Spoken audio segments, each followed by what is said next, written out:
Can everybody, oh, yes. I touched it.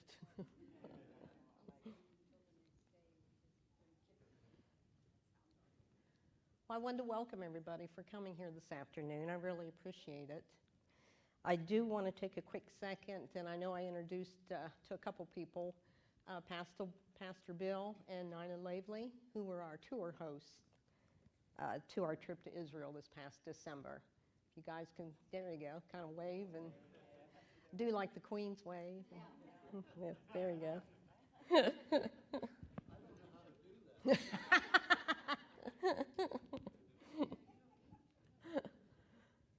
So we can go ahead and get started. This is my PowerPoint presentation of our trip to Israel, and I called it Bringing the Bible to Life. And it truly was that experience for us. It was, every place that we went to was very special, and it truly brought a lot of the scriptures to us. So we can go ahead and fast forward or go on to the next slide. I did break it up into sections. Can we go back, Pastor Brian? We're going to look at Caesarea by the Sea, Mount Carmel, Tel Midigo, and the city of Nazareth for this one. And I wanted to let you know our tour guide. Her name was Sippy. She was totally awesome. She is a Messianic Jew who's been a tour guide for many years in Israel, and she truly knows her stuff. She can wrap together the history of Israel along with Bible scripture and history, and truly make it an awesome experience for you. And if she'd looked at us and said, "You want me to go deep?" she was not exaggerating at all. What's the water behind you? The Mediterranean. This is our bus driver. His name was Hamut, and quite frequently, from what I understand, Sippy and Hamut worked together. And this gentleman could take this huge tour bus that we had and just whip it down these narrow streets and down these back curvy country roads. And we all learned that when he started laying on his horn that we all just kind of looked away. We didn't want to see. But he he was a very good driver. He did like that horn, though. Okay. And so our first stop is at Caesarea by the Sea. Back during the Roman occupation, this was a main city that the Romans used for obvious reasons. It was there right on the Mediterranean. It was built by Herod the Great in 22 BCE, and it included a seaport that he had actually built up to so ships could land and come directly in with supplies. And if you're careful, you could lose your head in Caesarea. It had had some of those structures uncovered. I just got tickled with it because even in the gift shop, they would have those on the T-shirt and have that saying on there.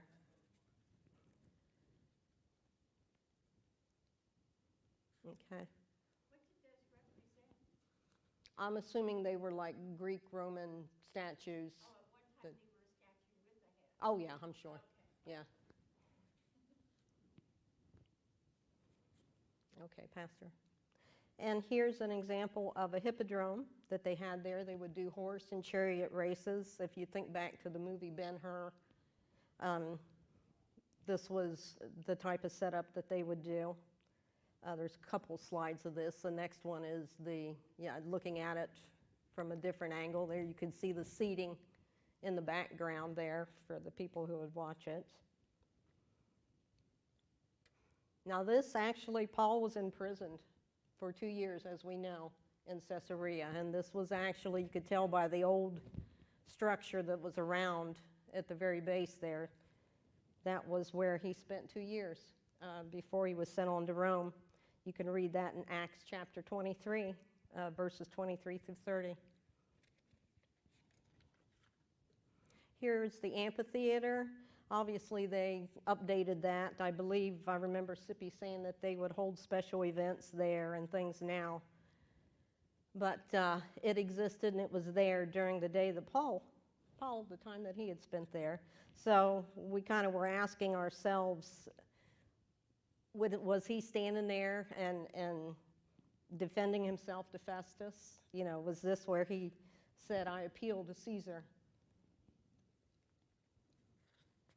And there's just a side entrance to the theater. I'm sure when they put on special events, that's the in and out of where they would come through.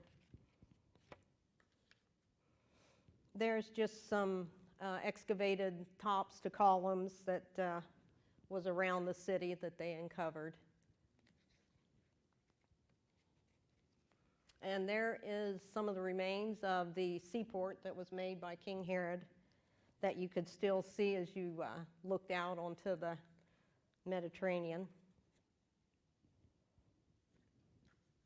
There's Sippy once again giving us her knowledge and education. We just would follow her around and like I said, we would just literally hang on every word that she would say. She was so incredibly knowledgeable and such a good tour guide. And here we went, from there we went on to the Roman aqueducts. That's how the Romans built that, and they would use that to carry fresh water to the neighborhood villages and towns, and so they could have that. There's just a closer look at it. Those were really very interesting structures. It was amazing how they architect all of that, the amount of work that would go into it. Now we just took a few moments just to, they let us play by the Mediterranean there on the shores for a little bit. That's two of the ladies that was in our group. The one on the left was my roommate. And as I was telling somebody earlier, it was just nice to get that break and kind of play because we were on the go, literally. They would pick us up. We would be on our way somewhere by 8 a.m. We wouldn't get back to the hotel till about 5 or 5:30 that evening.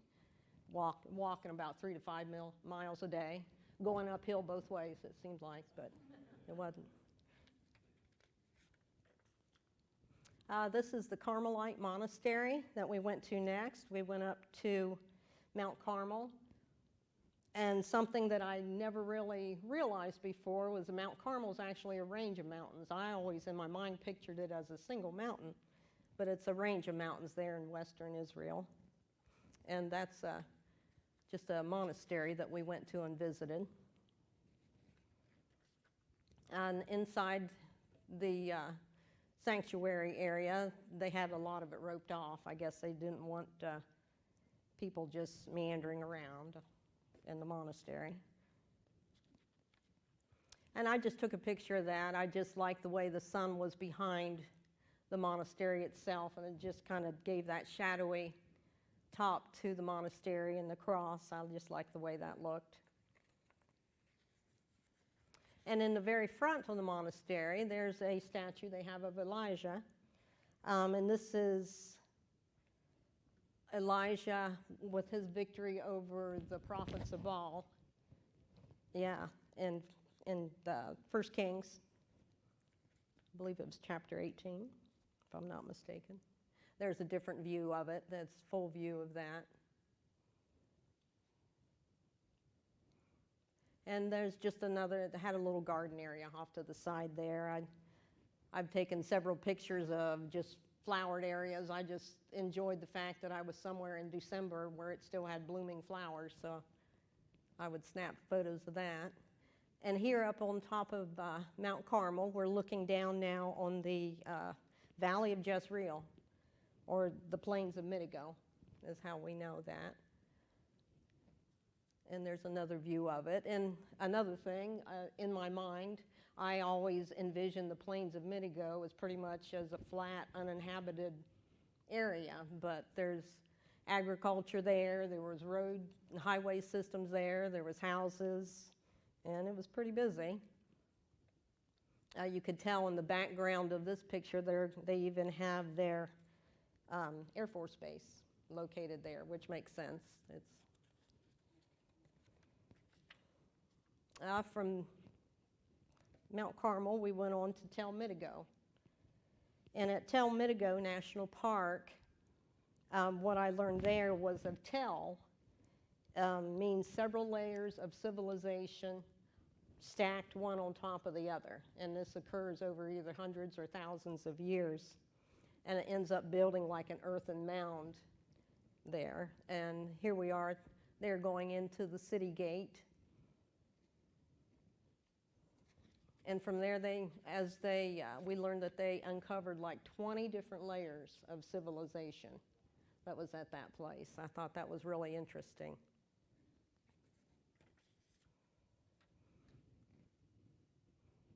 And they just would have different uncovered layers and sections outlining different homes, work areas that they would have in the village, and stables and things of that nature.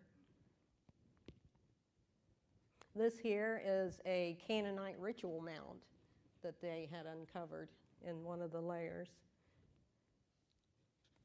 And there again, it's just different walkways, outlines of the palace and the visual city itself.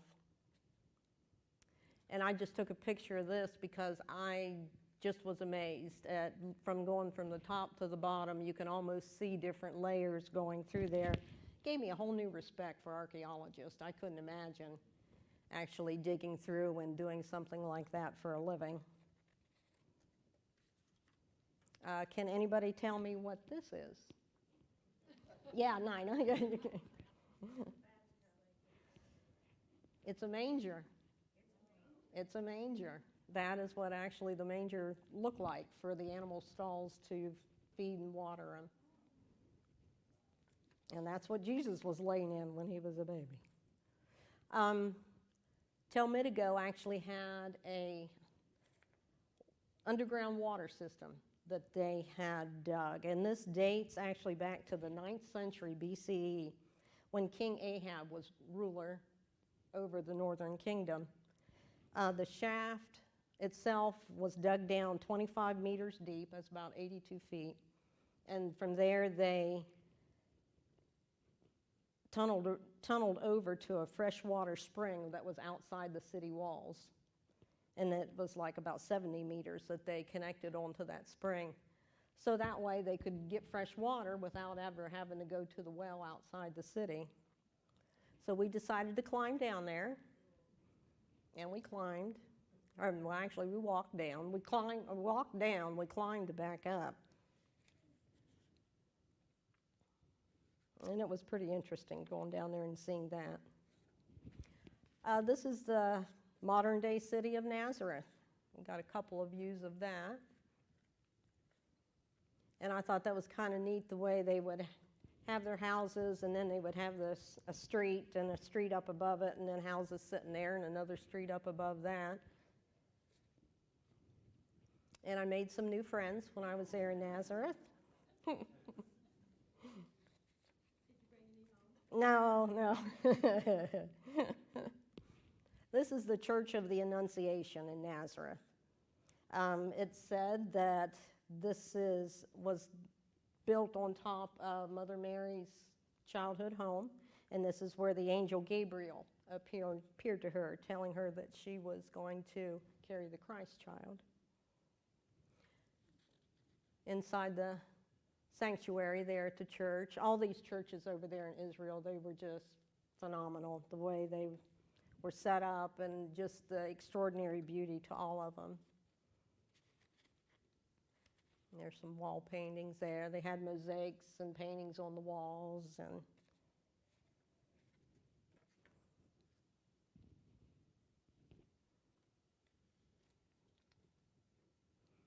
And then out in back of the church, we took the time to have some scripture read to us, and we did some prayer. We were fortunate to have 3 pastors in our group, so they took turns kind of reading to us and talking, and it was very special that way. And in the back portion of it, you can go down below, and that is actually the ruins of that first century house that Mary had as a child. So our next section, we're going to go through and see the Valley of the Doves, Mount Arable, the ruins at Magdala, Sea of Galilee, and the city of Capernaum. And our first picture here is actually a picture of the city of Tiberias that sits on the western shores of the Galilee. This is where one of our hotels was, and just kind of looking out the window over. I remember the first night that we had gotten there, and I went out, and we were getting ready for supper, and I went outside and was standing on the balcony, and it was just getting to be the quiet of the day. And then you hear the Muslim call to prayer over the city loudspeakers as just standing there. And that was kind of a very surreal moment for me. I was just kind of like, ooh, you don't hear that in Baltimore, Ohio. So it's just, yeah. So now we're at the Valley of the Doves. And this was a common travel route that was used back in the first century. It was like a natural valley that ran from the Nazareth area all the way down to the Sea of Galilee, which included Magdala and the other cities around that area. It had on one side of it these rock-like cliffs with caves, and then Mount Arable was on the other side of that. So this was a very common travel route that would have been used by Jesus and the disciples. We took some nice time there for prayer and reflection as we stood there in that valley. There's an example of some of the rock cliffs with the caves that were surrounding and all through in there. The Jews from Magdala and the surrounding villages hid from the Roman soldiers back in those caves and back during the Jewish revolt back in 67 AD. There's some more pictures of and that is Mount Arable. As you can see, it's also got some caves inside of it as well. Nowadays, it seems to be a pretty popular spot for hikers and tourists. I guess you could climb pretty much all the way up the top of there. And we took a moment for a group photo before we moved on. And that's just a picture of a neighboring town as we were leaving the Valley of the Doves. The sun was rising and coming up over that village, and I just thought that it made a nice camera shot. So now we are at the ruins at Magdala. This is the home of Mary Magdalene. Back in 2009, the remains of that first century synagogue and village were uncovered. And it was kind of nice as we were viewing the ruins because they had it built to where we could just walk right over top of it and get a good look down at all of the ruins that they had there. This is the first century synagogue that was located there at Magdala. And this would have been a synagogue that Jesus would have been at, visited. He would have read Torah scrolls and did teaching in this synagogue. Right near it, as usual, they have their ritual baths there, and there's some steps to that ritual bath that's near that synagogue. And it still holds water. I was impressed with that. It still had some water in it. And we were inside the chapel at Magdala, and I just took that picture there. It had one of the examples of the fishing boats with the Mediterranean in the back, and I thought that was kind of neat. Got a nice shot at the top of Carlene's head, too, with that picture. And here we're overlooking the Sea of Galilee. It was kind of early when we got there. It was still a little bit hazy and foggy. And as you can see, they covered their produce crops with mesh and nets, and the purpose of that was to help contain and reserve the water that was in the ground. Water is a big commodity there in Israel, and also it keeps bugs and birds from feasting on their crops as well. And we had fun sailing on Noah. There we took a nice little ride on the Sea of Galilee. It was a beautiful day, nice sunshiny weather, warm temperatures. On the boat, they were playing Christian music. We were read scripture, we were singing, we were dancing, we were really just having a good time. And as we were sailing along, I was looking, and it's all the way around the Sea of Galilee, the embankments have like a bowl shape to it, and it actually makes the acoustics and sound carries very well there on the Sea of Galilee. So it's really no surprise, if you think about it, that when Jesus would get groups of people to talk to and they would be gathered on the shores, he would put himself out into a boat and then talk to the people that way. So he could probably get and teach a lot of people that way just by doing that. This is the Church of the Primacy of St. Peter, and this sits on the northwestern shore of the Sea of Galilee.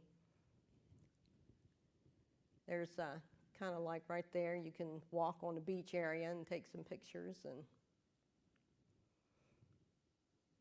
And here's inside the chapel area there. And as you can see that sign that says Mensa Christa, or the Table of Christ. This rock there is believed to be where Jesus laid out breakfast of fish and bread for the apostles after his resurrection.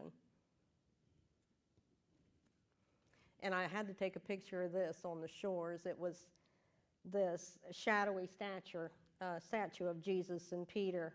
And you could think in your mind as he was looking at him and saying, "Do you love me?" And this is the Kibitz boat. This is a 2,000-year-old boat that was discovered back in 1986 during a drought in the area. It's about 27 feet long, 7.5 feet wide, and it was just buried in the mud and was protected over the years by the seabed sediment. And this is actually an example of a first century fishing boat would have looked like.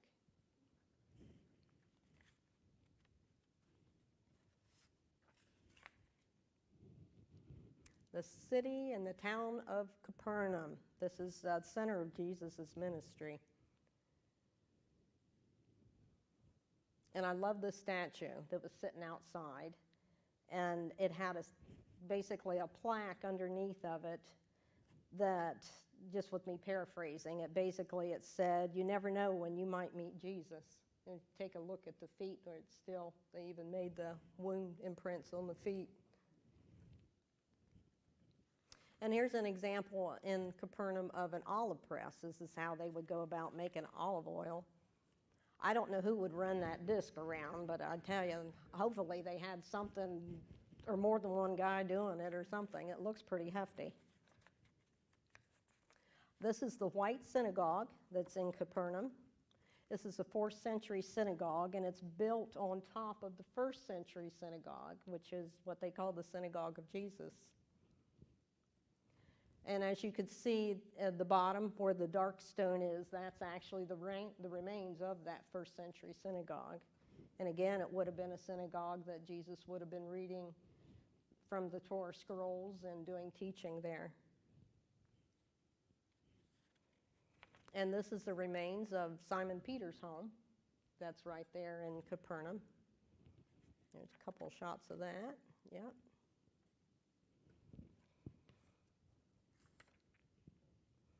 Now our next section is the ruins of Tel Dan, the road to Damascus, Caesarea Philippi, that nature reserve, Bethsaida, and the Jordan River, or baptizing at the Jordan River. And that's just a sign that was there at the nature reserve. It just talked about the village of Dan, how it came to be. And if you remember, a tell is many different layers of civilization, one on top of the other. There's an entrance to the city gate. And that is seating where the elders of the town would have sat, or the king. You know, in different parts in the Old Testament to where you could read to where they would need to get witnesses, 10 witnesses for an agreement or something like that. It all would have been held right there, or announcements for the town, or announcements of a wedding or something like that. And we're just looking at some of the ruins that are there, outlines, very distinct outlines of either homes or places of trade or business or things like that.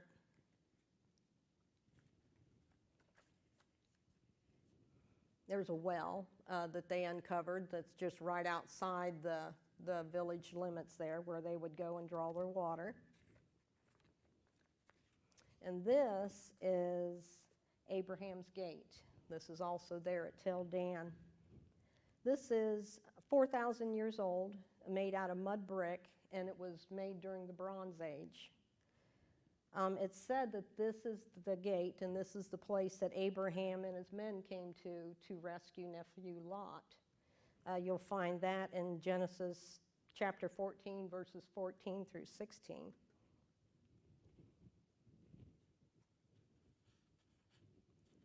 And there's a model of what that village or that city would have looked like. There we're kind of looking up to the border of Syria. Had to take a picture of that. And here's a neighboring village, and the UN is still active there in northern Israel. Sippy was telling us that currently the Canadians and the Australians are probably in there playing cards and having a good time. And there, as you could see, that's actually the road to Damascus. You can see the outline there, and I was amazed that it still exists. I was kind of joking with one of the other people that we were with. I was like, well, I don't see a sign that says you can't get there from here anymore, but I bet there's one somewhere. So you can no longer get to Damascus from that road, but it's still there. And now we're in Caesarea Philippi. This is the very most, you can't get much farther north than Caesarea Philippi. It's kind of wedged right in between Lebanon and Syria. And this is where Jesus asked the disciples, who do people say the Son of Man is? And as we know, it was Simon Peter that answered him. But now it's just a very pleasant little nature reserve and quiet waters and walking paths, and it's very lush and very pretty. There's some old ancient remains that they uncovered there that they had sitting out for display.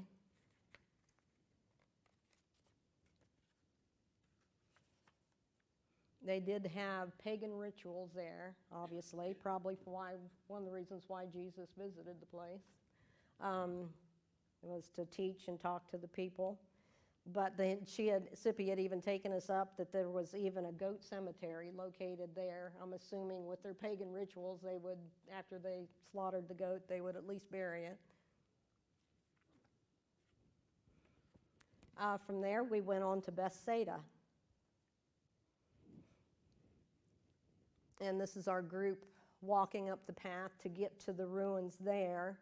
And I kept thinking to myself, this is a fishing village, the remains of a fishing village, and we just kept going up and going up. There's a picture of us. Now we're walking along the outside of the city walls, the outer city walls. As you know, they had the outer city walls, and then they had the inner walls. And it started, after we really got into it, you could see the cobblestones. They were pretty uneven, and we were having to really watch our step as we were walking along through there. I took a picture of this because it struck me as I was reading it that it mentioned that the offerings at the high places were kept there. They kept the offerings to the high places. So, you know, in my mind, thinking back, reading what I have in the Old Testament, that's what they would keep their idols, their Asherah poles and their idols and things like that. And apparently they would keep their offerings in that area to there. And it was just truly amazing to me how elevated Bethsaida was. And I asked Sippy about it, and she was saying that the water levels of the Sea of Galilee were much higher back then than what they are now. So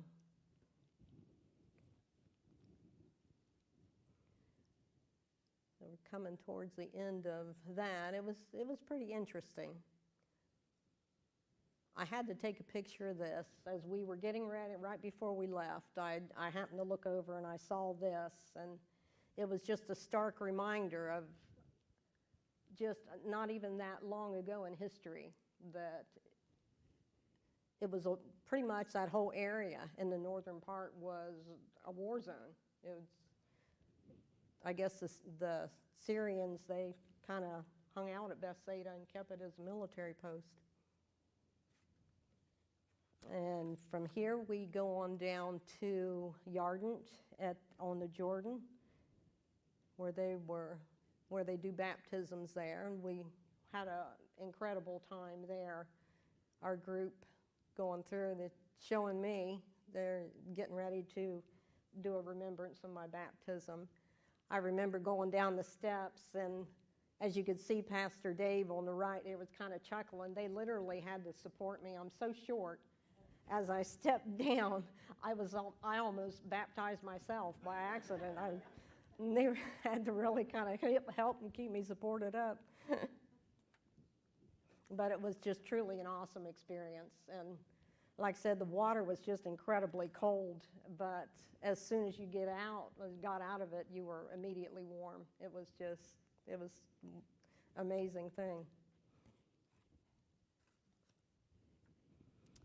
Next, we're going to look at slides from the caves of Qumran, the Masada National Park, and the Dead Sea.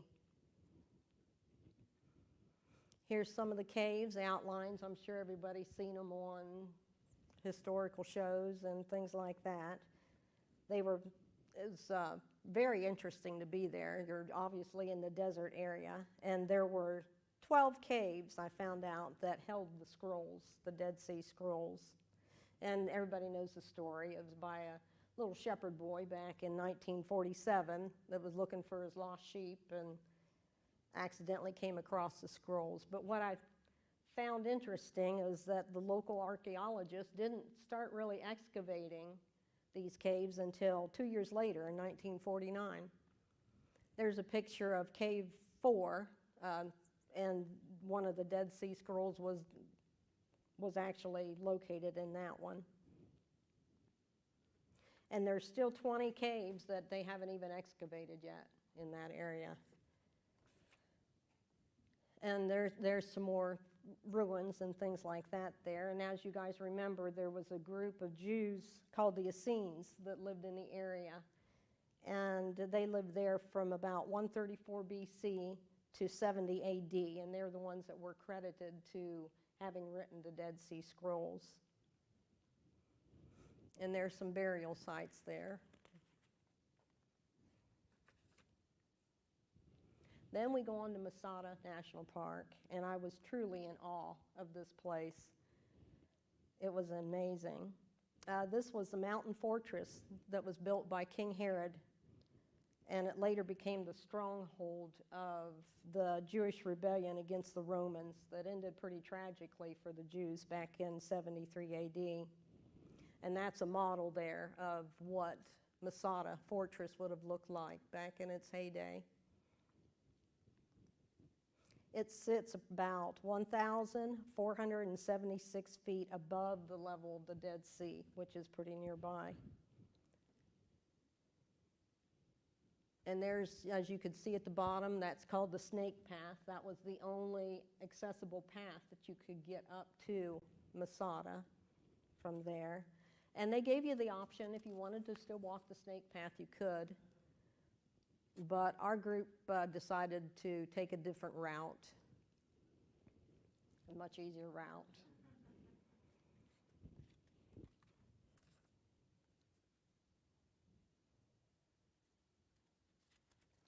But it's just truly breathtaking views. You get up on top of there, and you just feel like you're just suspended in midair.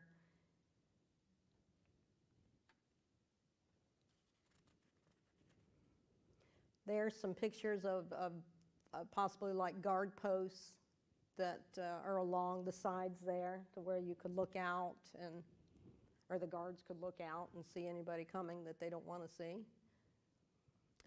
Here we're kind of viewing the northern palace going through the different areas that King Herod had. So he had like giant water cisterns there. Had like all along the edges, they had like what's called these casemate walls, which is a double layered wall. And they would store, there's a good example of that. They would just had warehouses and storage for food and all types of supplies and everything. There's an overview of how it kind of looked on the plateau as after you initially got up to the top. It was enormous.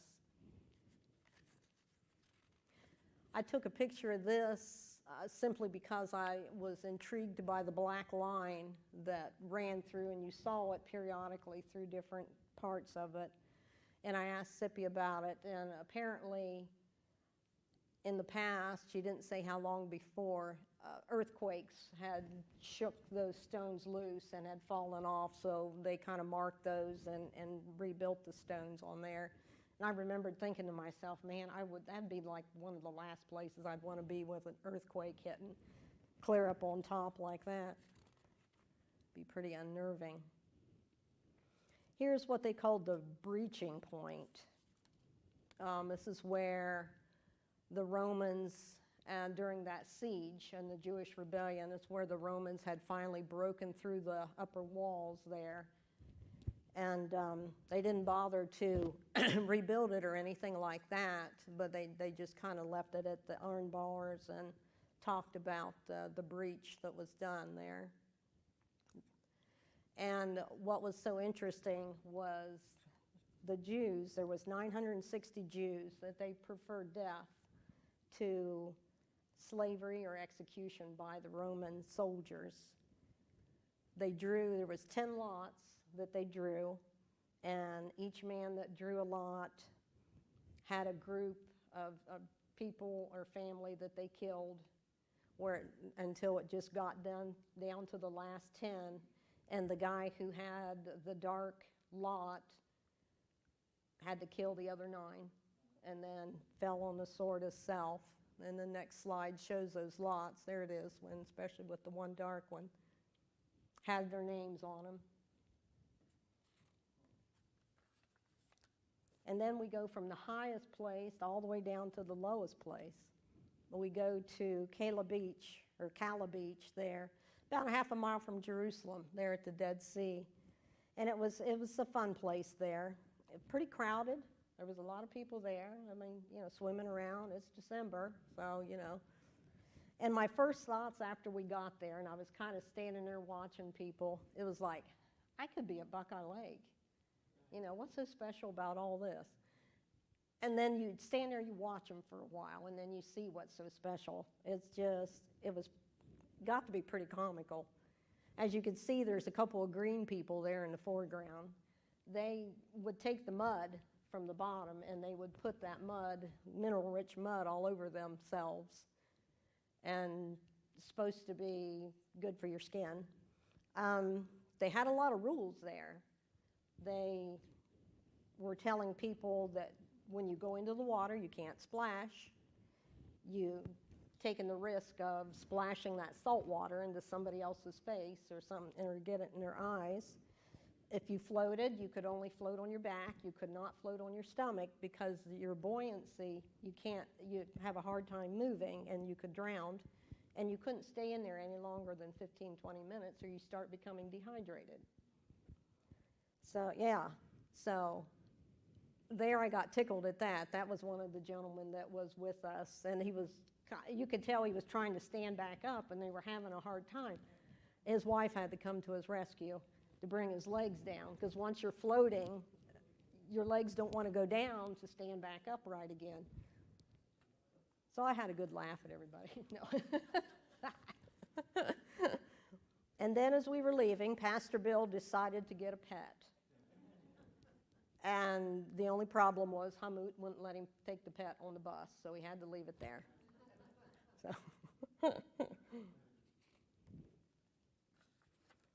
our next section is Bethlehem at the Shepherd's Field, the Church of the Nativity, and then in Jerusalem, the Israel Museum and the Shrine of the Book.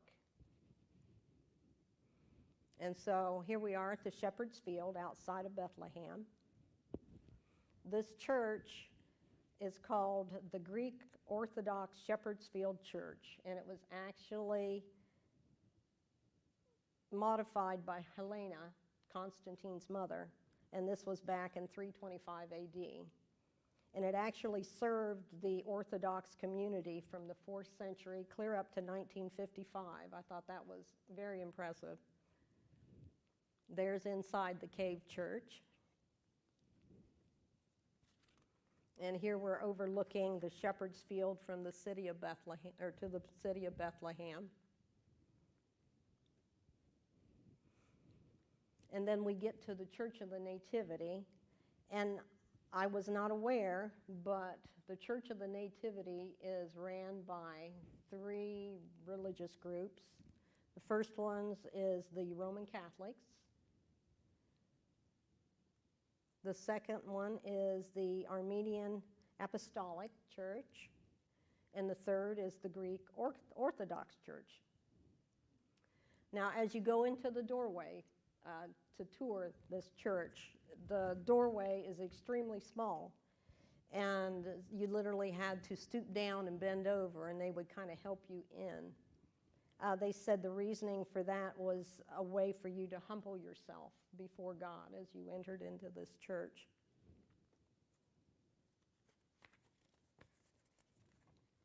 And there's just some of the mosaics on the walls. Had to take pictures of that. And there was a lot of construction there. I guess it was under Muslim control for quite some time, and they did their very best to blot out everything Christian. So they're just doing a slow recovery of making that whole again. There's a picture of, I think that was in the Greek portion.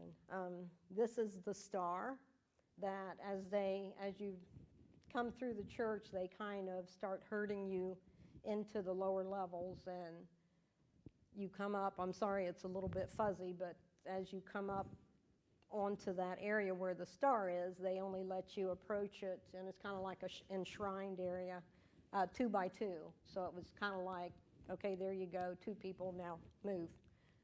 So I had to hurry up and click and take a picture very quickly. What was interesting, if you could go back, what was interesting is when I did some research on there, back in 1847, there were some Greek monks that stole that star, and they wanted to remove the Catholic symbol from the church, but it obviously was recovered. And in 1852, these 3 religious groups, they now live by the status quo there together at the Church of the Nativity. And we go on then to the Israel Museum and the Holocaust Museum and the Shrine of the Book. I was really impressed by this 1st century example of this is how Jerusalem actually looked back in the 1st century. And they did a scale model of the entire city. With the next slide, you can see people standing there as to how big that is.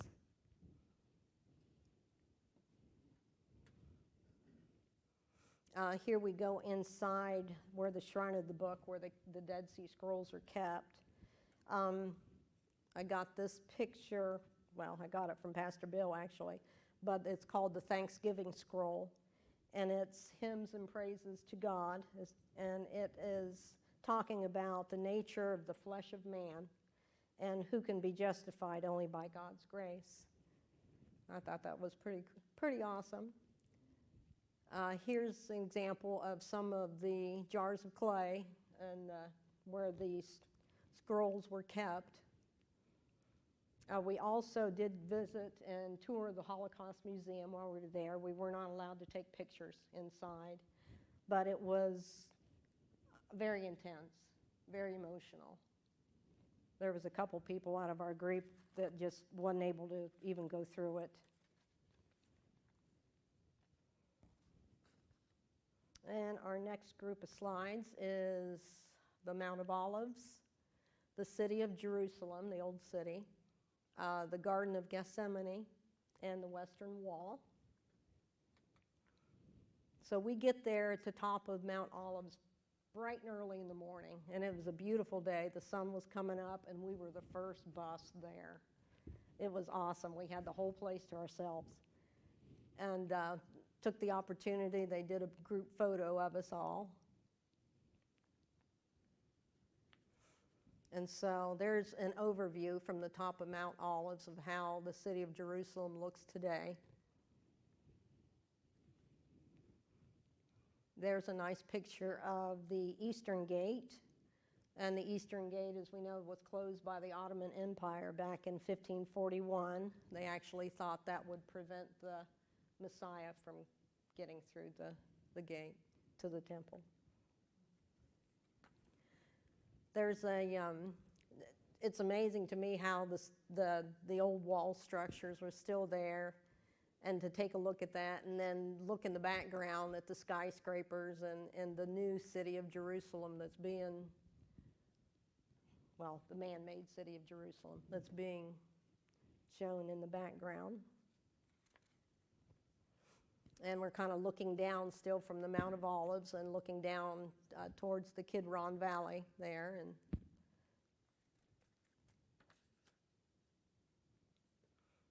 there's just a different view, angle view of it. And here we're at the Mount of Olives, and we come upon the oldest and most important cemetery in Jerusalem. This is a Jewish cemetery, and it was started back in the 16th century. And there are literally thousands of these tombs there, and they all face the Temple Mount. There's a little bit closer look at it. And do you guys know why the Jews place stones on their tombs? Does anybody know? Except for Bill and Nina? They do that because to them this symbolizes the permanence of memory. They lay stones on there, flowers go away, things go away that you buy for it, but stones are permanent, and so is their memory of these people. Now, as we're going down the Mount of Olives, that Jewish graveyard's on that side, and then on this side it's kind of a wall, and you run into the necropolis, and that's where they would bury them before the 16th century. It'd be like in these cave-like structures. And that's when they would still, it's when they would put them in the ossuaries after their bodies disintegrate, and it's just bones. So those are bone boxes that they keep them in. And the necropolis, it was between the 9th and the 7th centuries BCE that they had those. There's a good example of those boxes. As we traveled on down, we came to the Church of Dominus Flavit, which means the Lord wept. And I was kind of smiling as Pastor Brian was giving his service this morning, speaking of that very thing. Here's inside the chapel, and I took this picture of the city outside of it. I thought that made a nice picture. And from there, we went on down, and we entered into the Garden of Gethsemane. And Sippy was telling us that the garden was privately owned back in the first century. I wasn't aware of that. And also, it was completely fenced off. We couldn't actually go into the garden. I was a bit disappointed with that. But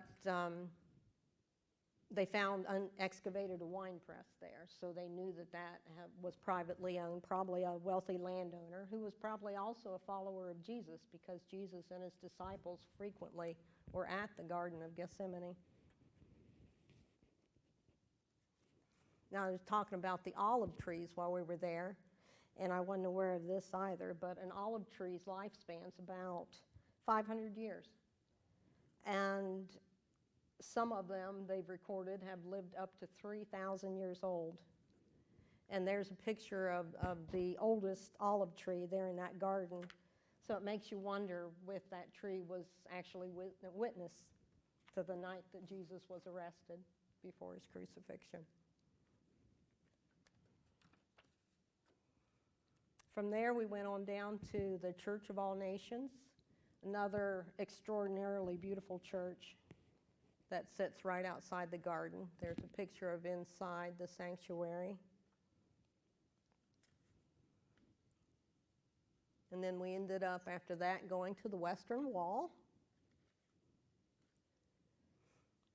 And that's about as close as we got to the Dome of the Rock. From what we understood and from what Sippy had told us is that the guards that were up there on the dome, the Muslim guards, they weren't being very nice to tourists, and especially female tourists. So she just didn't even want to take us up there. So that was okay with us. The Western Wall itself was like a big open plaza when you first walked into it. It was nice. It's, just a busy place, it seemed like. It had a lot of division walls, spectators division back there, had a division where the men only went, a division where the women only went. Here, I went on down into the women's section to be near the wall and to pray for a bit. And it was pretty crowded. There was a lot of gals there with us. And when I got done doing my prayer and turned around to leave, books. I was like, books! I had to go check them out. But they were in Hebrew, so I didn't really... I was like, oh, duh. And there's the men's section. A little less crowded. They seemed to be a little more, I don't know whether they were just more organized or they had less to pray about. I'm not sure.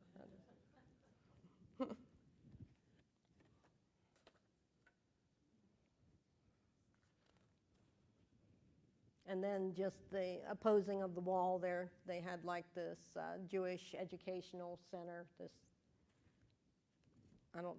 I'll be honest, I don't know why I took a picture of it, but it caught my eye. And from here, we go on to the old city of Jerusalem. We'll visit the upper room. We'll walk the Via Dolorosa, the way of the cross. We'll visit the pool of Bethesda, the garden tomb, and we'll see Golgotha and the empty tomb. We're sitting on the steps of the teaching steps there outside of the city walls, and Sippy was pointing to us saying that it was just there was actually a gate there that had been closed over. But these teaching steps are the steps that would have been used as during the Second Temple period. These were the steps that would have been used by Jesus and the disciples and other rabbis going in and out, going to and from the temple. Quite often, a lot of teaching, Jesus would have done teaching on these steps. So we took the opportunity to do scriptural reading and spend some time there. And of course, there was ritual baths located near there. As they would take their ritual bath before they would go on into the temple area. There's an example of one of the old gates, the city gates that they would use. I had to take a picture of this. This is the Jaffa Gate, or also known as the Hebron Gate.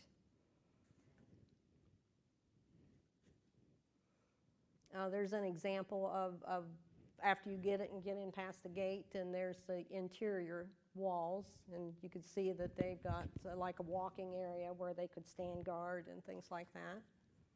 And as we would enter into, we entered in the Jewish quarter, if I'm not mistaken, and just the narrow streets, just we just all kind of wedged in there, and then it's buildings straight up on either side. And what amused me was that still small cars could get through and motorcycles, so that if one was coming, somebody'd holler car or motorcycle, and we'd all have to get up along the wall.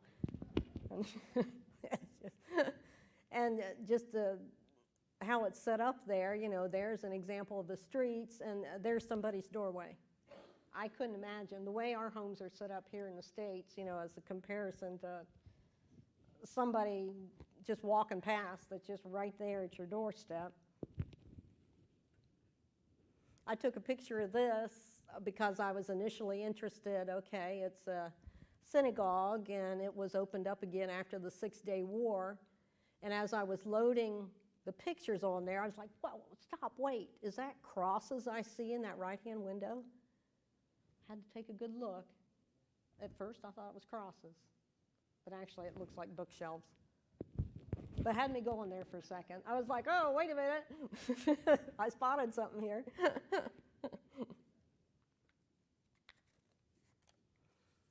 And then again, they just had the streets. It was beautiful. The flowers blooming, the streets, they're nice and clean. People were friendly. There's a picture of a pretty little courtyard that we walked past. And there's it's either a private residence or a private section of the community. It's unfortunate that Jewish people quite often still have to really protect themselves, even in their own city. Here we are approaching the Muslim quarter. And many shops, restaurants, busy people. Everybody was very kind and very friendly to us there throughout the entire country. It was an awesome experience. I took a picture of this just because I happened to look up, and I was like, well, that looks cute. Wouldn't really protect you from the rain, but it looks nice. Jumping back to the Christian quarter, here we are at the Church of the Holy Sepulchre.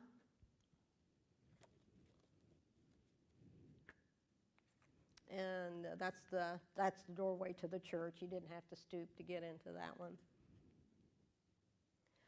Beautiful, again, just incredible mosaics and paintings and how they had the churches all decorated. There we're in the cathedral area.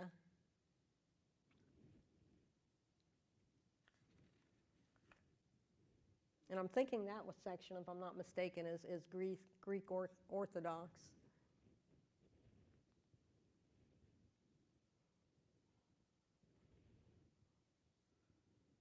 And it took my breath away to look up and see that top of that cathedral.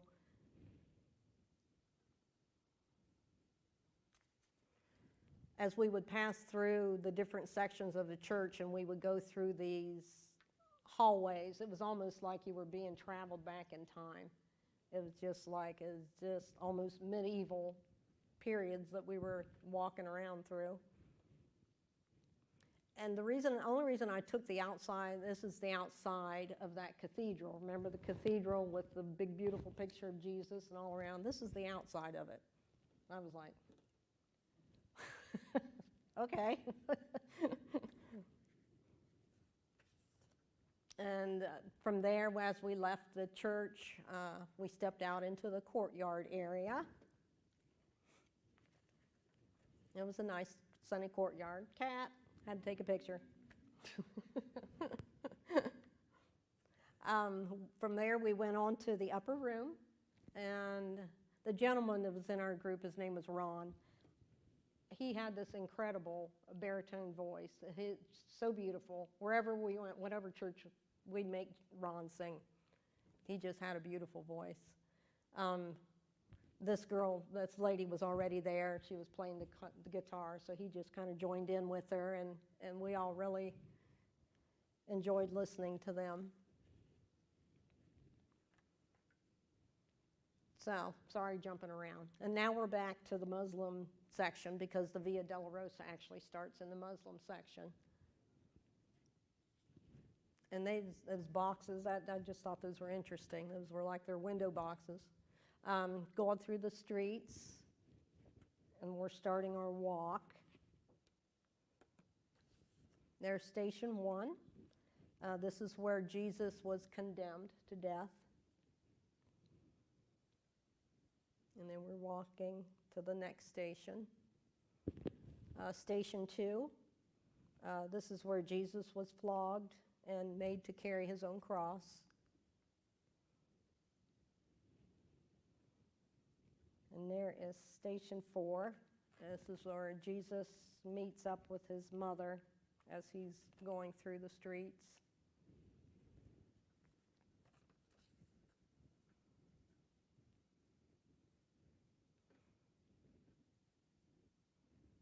And this is station 5. This is where Simon of Cyrene carries the cross for Jesus because he can no longer carry it.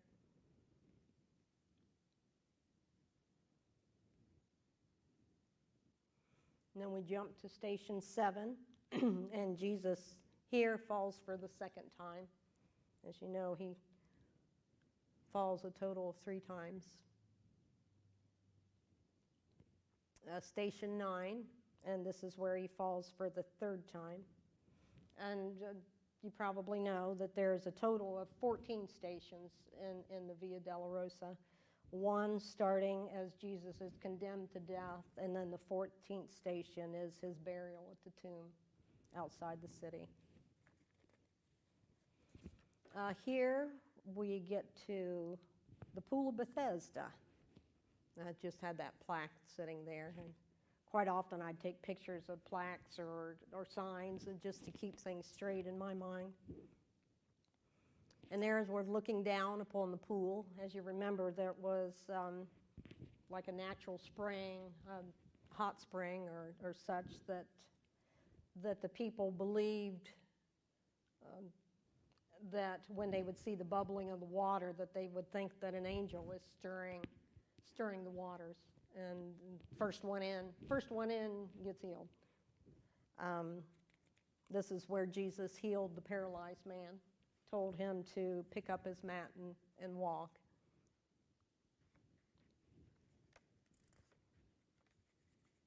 And those are the steps that lead down to the pool that the people would use.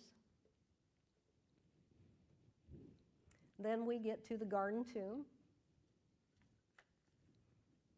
And they had volunteers. I guess the garden tomb is now privately owned. And they have volunteers around the world that come and kind of act as a liaison for people as they're visiting to kind of enhance their experience there. There's a gentleman who was talking to us, very good historians, very knowledgeable on the garden tomb and the details about it. This is believed to be the tomb that held Jesus after his crucifixion. We were allowed 3 to 4 in at a time to view the tomb, inside the tomb. And there that just shows us going in a few at a time.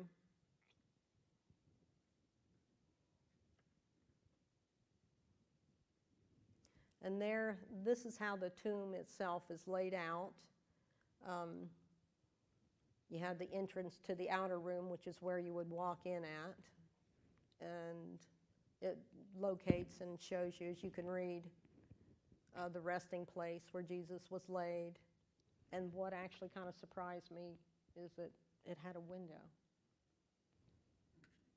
I was like, okay. Maybe that was put in later, I don't know. But here's the resting place where Christ was laying after crucifixion.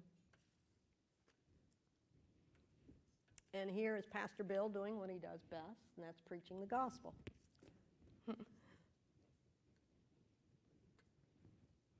From there, we actually walked on over to Golgotha, the place of the skull. And that was a very reflective and solemn moment for us as we stood there. And we ended our tour at the Garden Tomb by having a service and communion in a little open-air chapel there. That was a pretty cool that we were able to do that they let us do that. And we're going to end our slides today with the empty tomb. And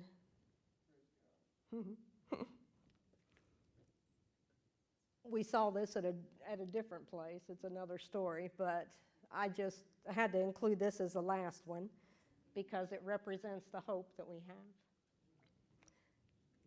And the fact that he is risen.